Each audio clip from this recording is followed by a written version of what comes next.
Peyton, and good afternoon, everyone. Thank you so much for joining us this afternoon for our webinar on sales forecasting and best practices for restaurants. And as we go through the material here in the next 45 minutes or hour or so, several considerations when it comes to forecasting. And in my view, the most important system you have is sales forecasting in terms of developing your business, your team, controlling your cost, and oftentimes a forgotten or taken for granted system.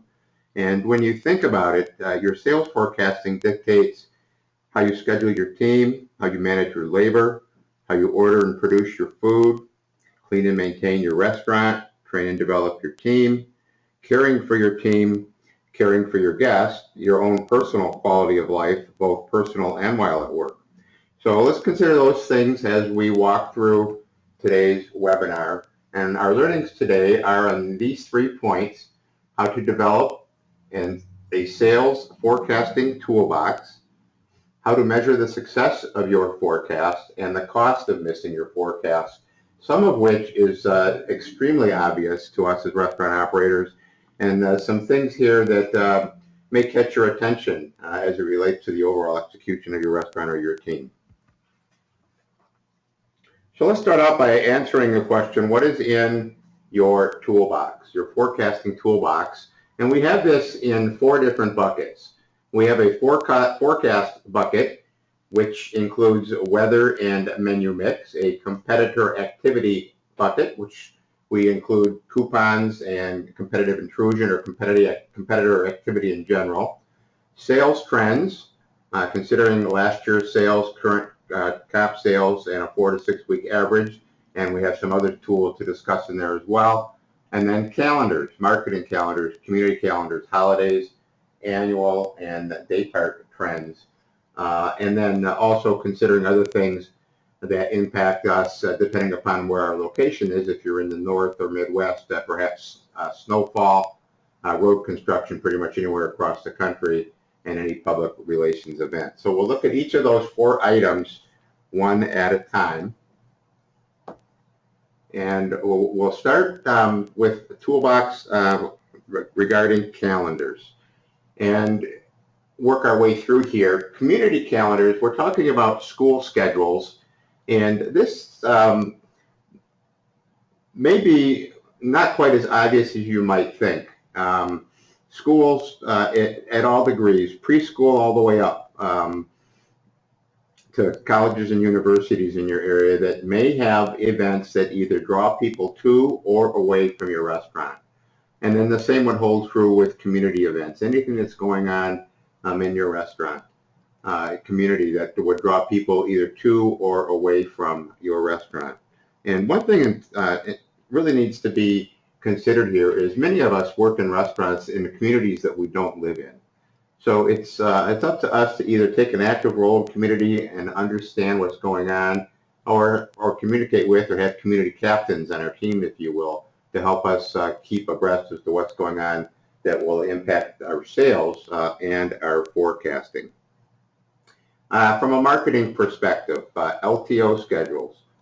Be in a position to build your forecast based on the items that you're going to be selling for an LT item or a new product launch. Following your brand forecasts that are typically given to you as part of those launches, so you're prepared to meet the sales demand and the product demand. And then federal and religious holidays. And there's really a lot going on with the holiday portion of our business as it relates to forecasting. And I want to start by talking about the Memorial Day and the Labor Day weekends, typically impacted depending upon where you're at. If you're a highway location, travel comes into play. So Thursday afternoon, Thursday evening, maybe into Friday, and then the day of the holiday that evening. Understanding when people are coming back based on your sales history and how that'll impact your sales forecasting and your sales is critically important. 4th of July, something that need to be considered depending upon what day of the week it falls on.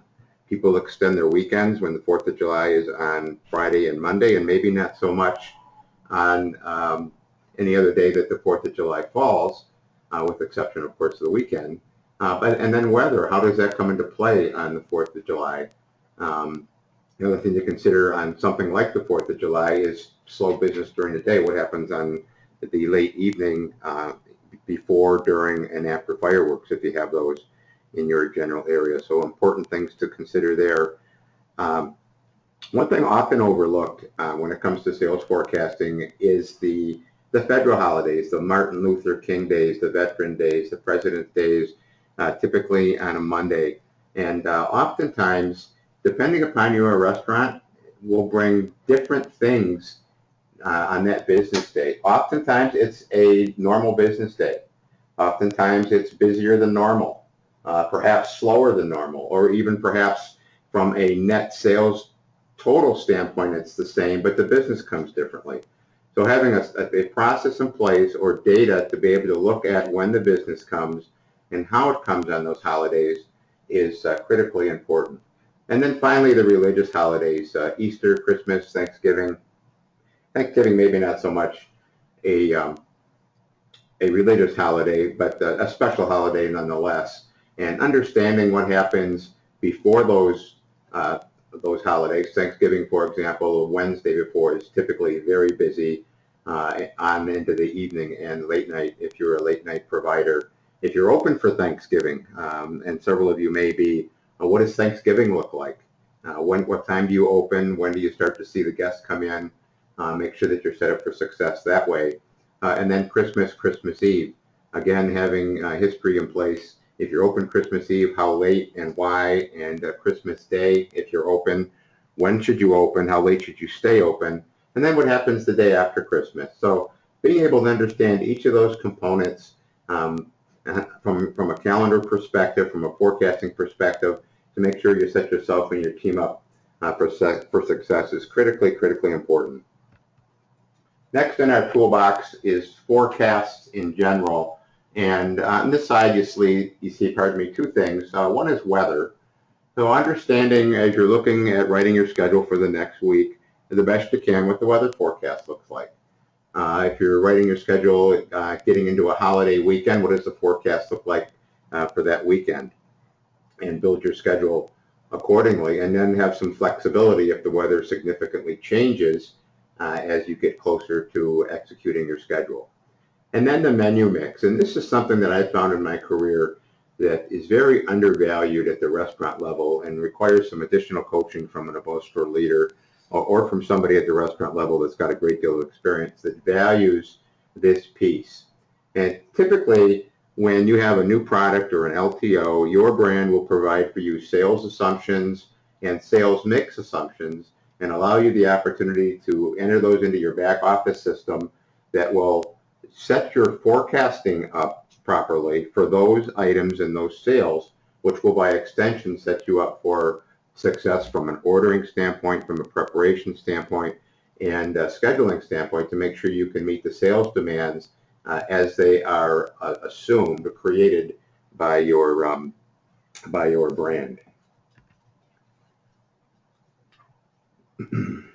Next in our toolbox is competitor activity, and I mentioned this at the onset, and several things in consideration here. And one example up at the top there is negative PR, and that doesn't happen a lot where it impacts our business, but it has happened.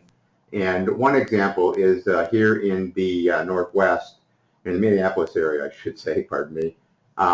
Several years ago, there was an E. coli breakout due to shredded lettuce down in Iowa. That had nothing to do with the Taco Bell location, but the Taco Bell locations were dramatically impacted by the negative PR because it was a taco brand, again, not a Taco Bell brand, and the shredded lettuce and the E. coli and people getting sick and so on.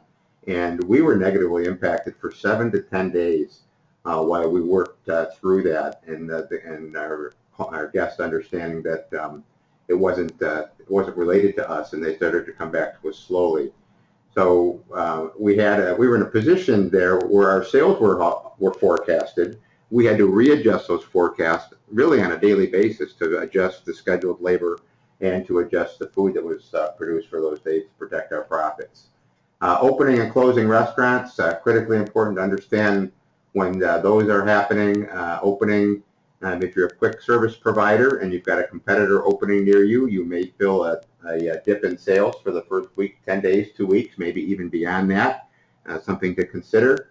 And then closing. Have you got a competitor closing within the area that may draw people to your restaurant? And we had a situation, a personal experience with this one last year in the city of Minneapolis. We had a Wendy's close a half mile from a Taco Bell location.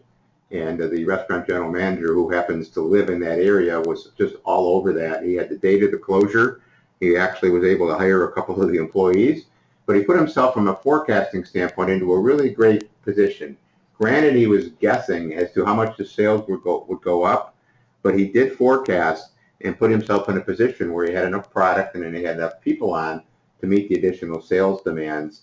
And because he did a good job with that, his sales continue to stay strong relative to last year, going against that store closing.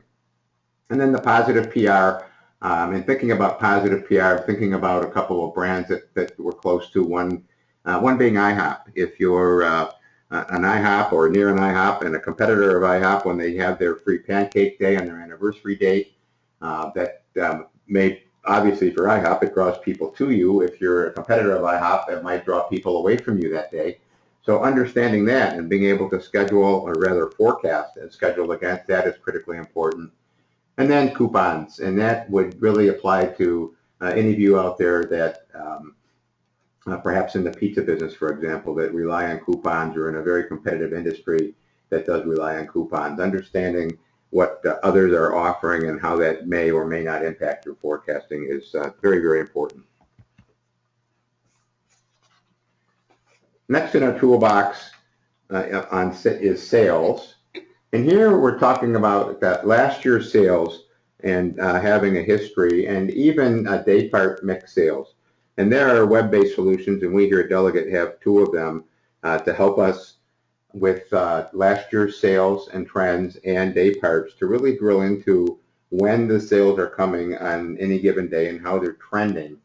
And trending is extremely important when you're getting into summer, coming out of summer, when school starts. You see obviously shifts in our customer behavior and the traffic patterns, late night, evening, into the afternoon, occasionally working backwards. It's important to understand when those trends take place and how they impact your forecasting of business by extension. And if you're in a situation where you don't have those web-based solutions, it's a great best practice. And I used years ago, before we had all this computer technology, where we used to track all this stuff in a store record keeping book that stayed in the restaurant to help managers as they were transferred about or coming new into the system, where we had the sales for the holidays tracked and any other notes, weather related, any surprises or any facts that might help us understand the business next year.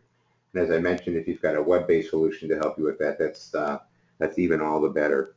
One of the things to consider, and it's really important to have notes for when it comes to last year's sales, is there may have been something going on. You might be comping your sales significantly higher or lower than last year, and it may be because you're going up against a store opening last year, or closing, or road construction, or something along those lines that positively or negatively affected your sales and by extension your forecast. 4 to 6 week average is typically a default in building your schedule. Can certainly be effective in building your forecast and your schedule within the framework of using the calendars that we described earlier. And a great example now, and we're in that time of year, if you're building your schedule for the middle of September and you're using a 4 to 6 week average, you're probably going to be over forecasted in most brands, as typically right after school starts, at least in the quick service business, we see a dip in sales and transactions as people are getting reacclimated to their personal schedules around their family and the school and school activities and those types of things. So 4 to 6 week average, as I said, important tool to use, understanding where that fits in with last year's sales trends, with your marketing calendar, and and with the seasonality that you're faced with, again, at this time of year, is just a classic example there. And then the last point here when it comes to sales, when you've collected all this data, you have a system in place for looking at how you're going to build your forecast. It's really important that you personally and that you work with your team on believing the numbers and just try to, as much as you can, to keep the emotion out of the forecast. It's just hard for some folks to be so busy in August and 2 weeks later see a significant change in their sales, and oftentimes over forecasted if you allow them to do it, if you don't catch it or coach them through it. And we have food related issues, both cost and waste related, maybe even food safety related, and labor issues, because we're in a position where we have so much sales forecasted that we're just way over scheduled and way over ordered and prepped. So believe in what the history is telling you when you're looking at your history and all the data points available to you that we've touched on so far.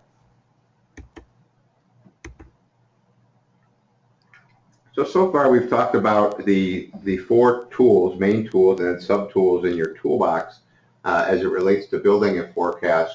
We're going to get into a minute here setting goals and measuring success. But before we do, I'm going to turn it back over to Peyton. She has a polling question for you.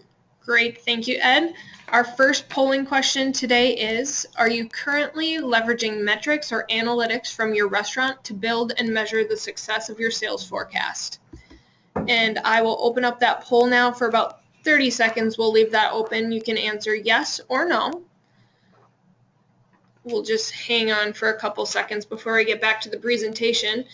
During this time while you're answering, I just want to remind you that today's webinar is being recorded, and we will provide it to you with a copy of the slides in a follow-up email in the next couple of days. So just so you're aware of that. We'll hang on here for a couple more seconds before we get back into the presentation.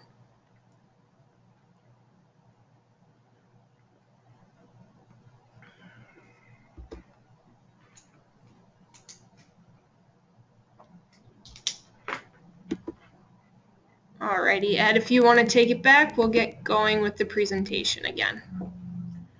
Okay, and talking about setting goals and measuring success, critically important to everything we do, right? When we have an expectation, we've got have to have a way to measure it and help the team understand how effective they are in executing. So in our example today in sales forecasting, to understand how effective our forecasting is, we need to look at various metrics, and essentially we need to look at two. One is your actual sales, and one is your forecasted sales.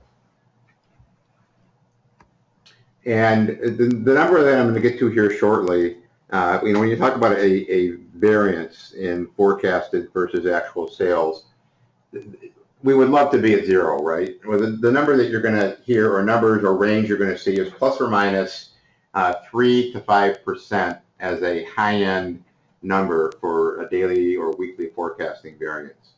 What I wanted to share with you before we got into that was ineffective forecasting, and this is from an actual client of ours here at Delegat, looking at a 16-day trend of forecasting variances, and you can see several double-digit negative forecasting days here, and this is clearly an example of somebody that either has an empty toolbox when it comes to forecasting, or doesn't understand how to use the tools, or just has no regard at all for forecasting. And typically, when you see these types of numbers, we've got issues all the way from ordering to scheduling to employee morale, and when those things are all going awry, clearly the customer feels it and your P&L feels it as well.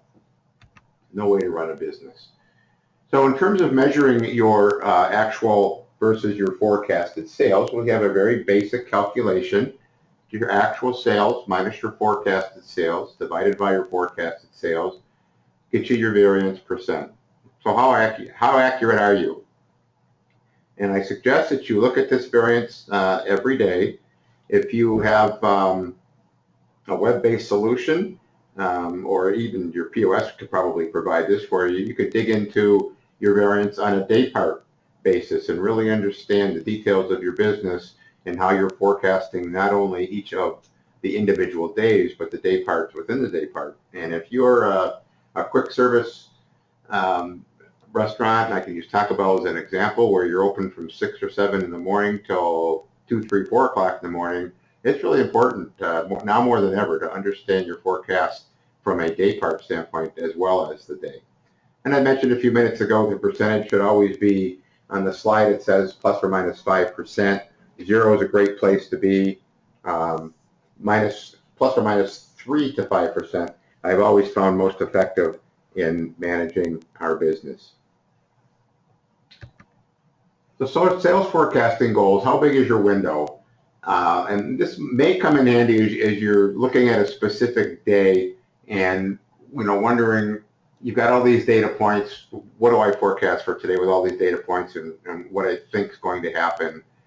On a $5,000 day, a 3% variance to forecast gives you a $300 window. Keep in mind we're talking about plus or minus 3%. So now we're talking about between $4,850 and $5,150. Somewhere in there on a $5,000 day would be that $300 window. And then in the 5% example on a $5,000 day, you have a $500 window between $4,750 and $5,250. And understanding what that window is with regard to what your goal is for forecast, you could forecast in the middle of it, and you stand a much better chance of being in that 3 to 5% range, and a much better chance of forecasting your ordering, your prepping, and your employees from a scheduling standpoint. So in terms of measuring success on your forecast, there's several ways to look at it, and the best way is to look at it every day, as I mentioned a few minutes ago. Reviewing your metrics daily, get better control of your business. Drilling down to the day parts is great. Analytics can certainly help you do that. Simply having a system and disciplining yourself to look at it every day is a great best practice. Years ago, as an above store leader, I measured the forecasted variance versus the forecast versus the schedule and the variance. I said schedule, I meant actual. The forecasted versus the actual, I apologize, and the variance on the team on a regular basis, so they could see weekly how they did relative to their peers, how they did relative to their goals, and then we tie that back into the success of their restaurant operations that week, or perhaps lack of success, and how the forecasting affected that from the schedule all the way through the execution to the customer experience. Beyond looking at forecasting on a daily basis, look at it for your ordering cycle. If you have a 3 or a 4 or a 5-day order cycle, is your variance to forecast in that 3 to 5% range? If it is, and assuming that your ordering practices are in place, you stand a much better chance of having enough product to get you through your next order cycle, put you in a position where you're not borrowing product, and also have you in a position where you're not tying up your organization's revenue or money by having too much product on your shelves because of a forecasting or an ordering issue. Weekly effectiveness is best. Not worded exactly clearly here on the slide. I apologize for that. If you're in the 3 to 5% range, for sure, if you're looking at it from a weekly standpoint, but the best way to measure your success is daily. You may end up in a position looking at the 7 days within a week where your variance is 3 to 5%, but if you haven't hit 3 or 5% more than 4 or 5 times, then you're not doing a great job you're not effectively forecasting your schedule on a day-to-day basis. So that's something to consider if you're going to use the weekly variance to measure your success. The cost of missing your forecast. The obvious one that's not on here, it should be right at the top, is labor. Missing your forecast obviously causes us some pain there, and we'll spend a little bit more time talking about that here shortly. But thinking about, and unfortunately we have bad days in our business, and did you ever have a bad day and wonder why, beyond people not coming to work or coming to work on time? And I found that in reviewing previous days' success or lack thereof and struggles, the last place that inexperienced managers look, or people that just don't understand our business yet or don't value forecasting, forecasting is the last place that they look.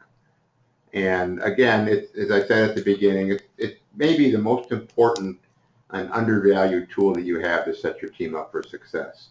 Up on the screen, we're talking about cash. Forecasting issues may create deployment issues. Now you have too many hands in the tills, creating cash issues. Maybe a situation where you're too busy, too hectic, and the managers in charge are not in a position to audit the safe, so you've got some accountability issues there. If you're scrambling because you're shorthanded and you're under scheduled for the demands of your business and your customer experience is compromised, and right on down the line. Additional cost in forecasting issues, ordering and prepping. I'm relatively certain that nobody on this call writes or builds into their schedule each week time to borrow product. Ordering is a topic for another day, but the forecasting part of this to put you in a position where you, again, assuming that your ordering practices are in place, where you have the sales and the forecast of whatever your LTO item is or new product launch item is, to put you in a position to have the product when you need it the most. As you get into the first weekend of a launch, and typically in the LTO world, it's week 2 and week 3 of the offer that are the most significant from a sales and a product standpoint, and understanding that from a forecast standpoint is really important to make sure that you have enough product and to have that accuracy in place from a forecasting standpoint, so you're not overproducing, over prepping, and putting yourself in a position where you're compromising your brand standards or even creating food safety related issues because of time and temperature product on the line or in the cooler beyond its prescribed time.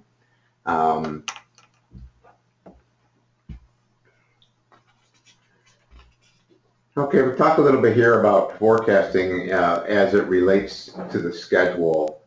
And, there's two things, well, there's lots of things going on, but the two things I want to touch on is there's the actual sales forecast and then the building of the schedule, and then the executing the schedule that is critically important to take forecasting all the way through to the customer experience. So as you're building your schedule, you see those points up there on the board, or on your computer screen, pardon me. Time for employee development, labor costs aligned with metric goals, critically important, organization, proper amount of prep, and less food waste. And the two of these work together, and a great schedule includes training of new hires, cross-training of existing staff, development of management team, time and detail cleaning, and all within the framework of running the business and caring for customers. So what does this have to do with forecasting?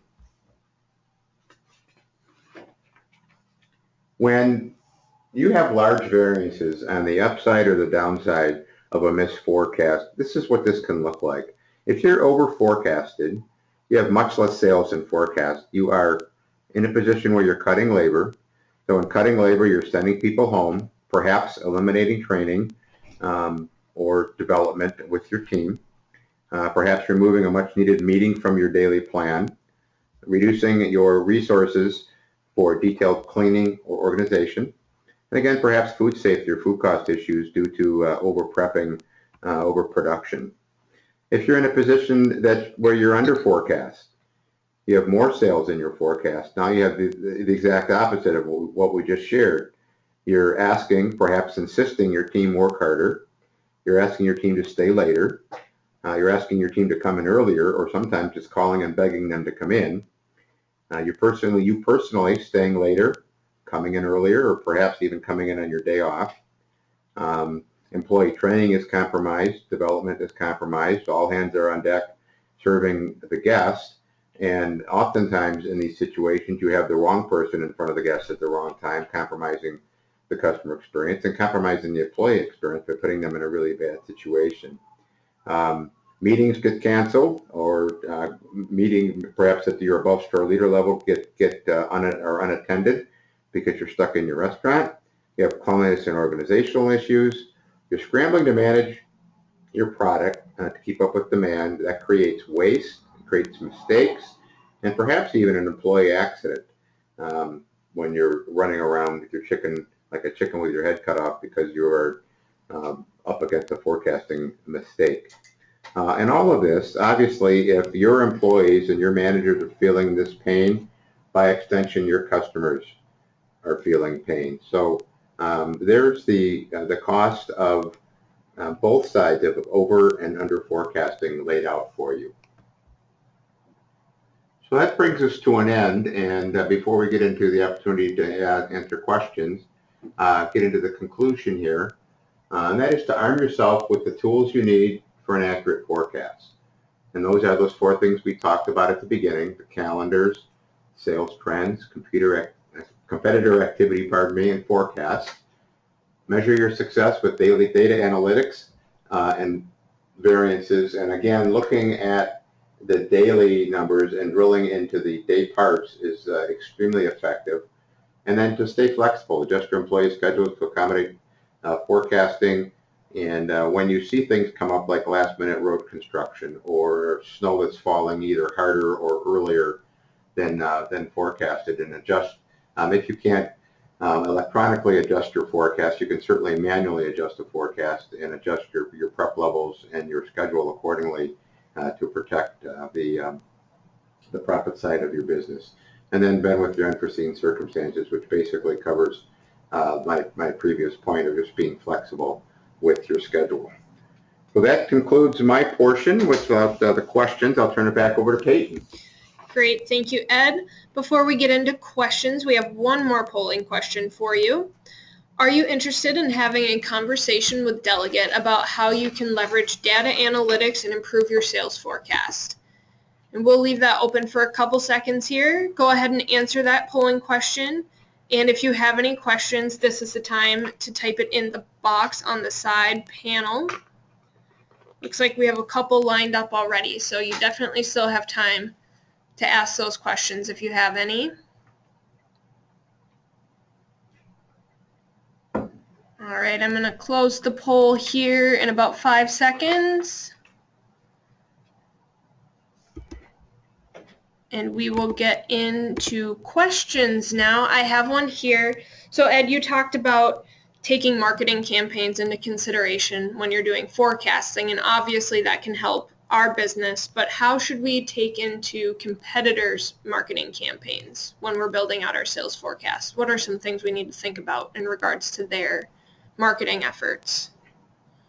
If there's a big product launch, paying attention to commercials, both radio and TV, critically important. If you're in a situation where you don't live in the community in which you work, having somebody dialed in into the coupon activity and your competitor activity in the local area that may affect your restaurant is really important. And just being sensitive to that and having an understanding, it may not affect your overall forecast as you're building your schedule and your forecast for the week, but understanding if you see a dip in sales at the beginning of whatever that launch or offer is, that you may want to look at adjusting your forecast on a daily basis until your sales level off. Great. We have another question here. When you were an above store leader, how did you measure and communicate sales forecasting variances? That was just something that I mentioned briefly during the webinar that I, as an above store leader, tracked on a weekly basis. And it was just a simple, before the computer days, it was just a manual process. In the computer days, it's a web-based, not a web-based, an Excel spreadsheet with actual and forecasted sales, and creating a variance and then being able to dig into the days as needed to help them understand what their variances were. And, it takes a little bit of work because in a above store leader, I was in a position where I had to monitor the sales every day, which you do anyway, but I had to collect the schedules and transfer the sales forecast to whatever tracking system I was using. So it took a little bit of work, but I found over time, as we all know, when your team, as an above store leader anyway, when your team knows that you're looking and you're coaching them through, they take better care to make sure that they're either learning or executing the system or standard better. All right, we have another question here. Can you speak to new store openings and forecasting sales for a brand new unit? Boy, that's a really tricky question. Typically, my experience is new store openings is over forecast whatever your expectations are, and put yourself in a position. You know, we only have one opportunity to open a store right, and you know, we had a situation with an organization that I'm close to here. They opened up a Taco Bell restaurant on Friday last week, and Saturday they did $11,000 in sales, and they were forecasted to do a little bit more than that. So they were in pretty good shape in that regard. So I wish I had a more definitive answer there. You know, your organization or your team may have some more insight there.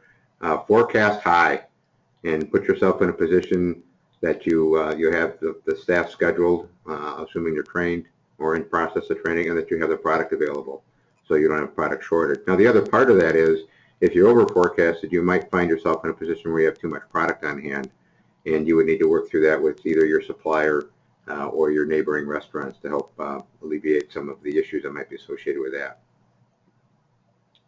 Excellent. We had a couple other more specific questions, so we will reach out to you guys individually for those. But if anybody else has any other questions, feel free to reach out to us, send us an email, give us a call. We'll get all your questions answered. And that brings us to the end of today's presentation. So I just want to say thank you again to Ed. That was great information, and thank you to all of today's participants. And again, just a reminder that the presentation is being recorded and will be sent to you within the next couple days, so you can take a look at the slides and watch any of the presentation that you'd like to look at again. For more information on Delegate Solutions that can help you with your sales forecasting process, please visit us at www.delegate.com. And that concludes today's webinar. Again, we just want to say thank you. And if you have a moment, take that short survey that pops up once you close out of the webinar. Have a great afternoon, everybody.